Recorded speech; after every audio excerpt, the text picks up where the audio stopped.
Bismillahirrahmanirrahim. Şimdi Dubai'nin maşin bazarı Yunus'taydı. Degen maşinler. Degen maşin oңordan yaldıydı. Yunus'ta satılıyor. Yani bu Hyundai Accent. Yani Dute Camry 2005 model. Yani bu Avalon. Yani bu Sienna 2013 model. Bunlar bize geçen o. Yine 2017 model Camry Luklu zatlı yine katervet degen bunlar olmaz. Yine bu 2016 model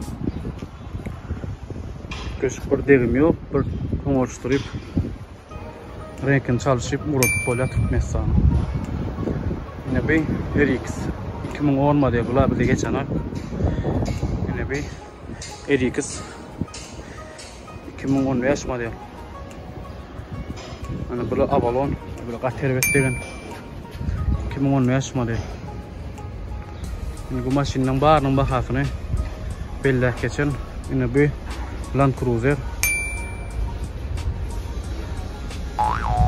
8 silindir. Yine bu Corolla 2003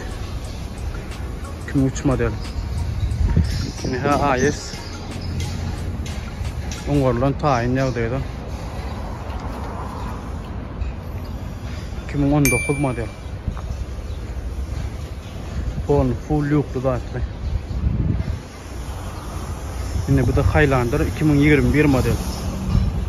İçi rigid salon. Krişasından degen ama. Var nörgüllü alıyor mu zaten? Yine hibrit bu. Yine Camry. Yine bir yerde Gökçe Camry 2016 model S-Class.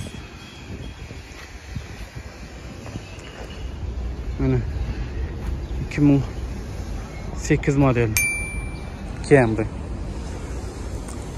Yine bir yerde Lexus